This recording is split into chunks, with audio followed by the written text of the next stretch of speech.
अस्सलाम वालेकुम प्यारे दोस्तों की हाल चाल है। ਤੁਸੀਂ ਦੇਖਦੇ ਪਏ ਹੋ ਅਮਜਦ ਵਲੌਗ YouTube ਚੈਨਲ। ਦੋਸਤੋ ਮੇਰੇ ਚੈਨਲ ਨੂੰ ਲਾਈਕ ਕਰੋ, ਸਬਸਕ੍ਰਾਈਬ ਕਰੋ, ਫਾਲੋ ਕਰੋ, ਸ਼ੇਅਰ ਕਰੋ ਤਾਂ ਕਿ ਮਜ਼ੀਦ ਅਸੀਂ ਤੁਹਾਡੇ ਲਈ ਵੀਡੀਓ ਬਣਾਈਏ। ਤੇ ਜਨਾਬ ਅੱਜ ਸਾਹਿਬ ਦੀ ਛੁੱਟੀ ਸੀ, ਮਿਸਤਰੀ ਸਾਹਿਬ ਕਿਸੇ ਜ਼ਰੂਰੀ ਕੰਮ ਲਈ ਚਲੇ ਗਏ ਤੇ ਇਸ ਵਜ੍ਹਾ ਤੋਂ ਅੱਜ ਫਿਰ ਸਾਡਾ ਥੋੜਾ ਜਿਹਾ ਕੰਮ ਬ੍ਰੇਕ ਲੱਗ ਗਿਆ ਤੇ इंशाल्लाह ये दोबारा फिर शुरू हो जाएगा जल्दी। तो मैं सोचा चलो उन्नी देर मिस्त्री नहीं है, उन्नी देर इत्थे थोड़ी जी मिट्टी शिट्टी सुट लीए। तो लो दोस्तों यह जगह तो असीं दरवाज़ा लावांगे। साडे निम दा बूटा सी जनाब सुक गया, इत्थे हुणे पटी जाएगा। इत्थे असीं जनाब दरवाज़ा ला देंगे।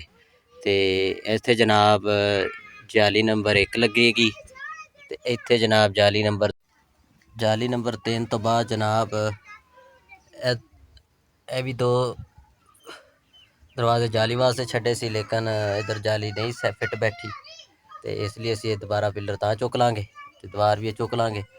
तो लो प्यारे दोस्तों जी सारी मिट्टी पई है जनाब इत्थे सारी पद्धरी कर देनी है।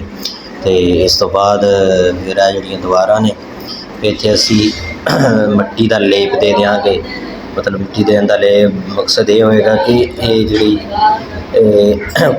कुड़ियां दे शैड नूं थोड़ा जिहा ठंडक देगी, हीट नहीं होण देगी। तो सारिया दीवारां नूं असीं जनाब मिट्टी दे नाल लेप कर देना है, अंदरों लेप कर देना है। लेप करने तो बाद असीं इहनूं चूना शूना मारांगे, VIP बनावांगे। तो नीचे असीं जनाब फर्श लावांगे, फर्श रोड़ी छोड़ी पा के ईटां रोड़े जोड़ के नीचे उत्ते सीमेंट बजरी पा देंगे। तो लो मेरे दोस्तों यह जगह देखो जिथे मैं खड़ा हाँ, तो ये जनाब मैं हुण मिट्टी पद्धरी कर रहा।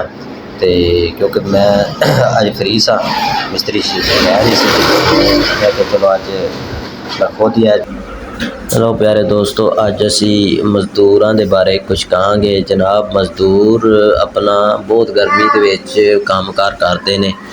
तो अज बहुत ज़्यादा गर्मी देख के बहुत ज़्यादा एहसास होया कि वाकई गर्मी बहुत ज़्यादा है।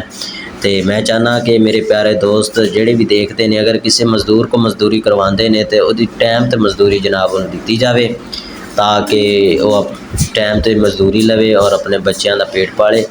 तो देखे ना जिस तरह कई लोग ऐसे होंगे ने कि मजदूर को मजदूरी करवा लेंगे ने, बाद चलो जी टाइम तो मजदूरी नहीं देंगे। तो मैं ये कहना चाहना कि जेड़ा भी भावें मैं ही क्यों ना हो, तुसी ना क्यों हो, अगर किसी को भी काम करवाओ तो वो मजदूरी उन्होंने टाइम पर दी जाए। तो दोस्तों बस मेरी ये हुई एक अज की जी गल सी जी मैं तुहानूं करनी सी कि अज एक तो गर्मी बहुत ज़्यादा है और गर्मी दे विच काम करना बहुत मुश्किल है। तो मैं इसलिए तुहानूं ये दस रहा कि दोस्तों ये मेहरबानी। तो दोस्तों इसलिए मैं दस रहा कि तुहाडी बहुत मेहरबानी होएगी जनाब कि तुसी मेरे चैनल नूं लाइक करियो, फॉलो करो, शेयर करियो और सबसक्राइब करियो। तो दोस्तों अपना ख्याल रखियो और खासकर मजदूर बंदे का खासकर ख्याल रखियो। तो वो मजदूरी उन्होंने टाइम पर दिया करो, तो टाइम पर ही लिया करो। मेहरबानी, शुक्रिया, अल्लाह हाफिज़।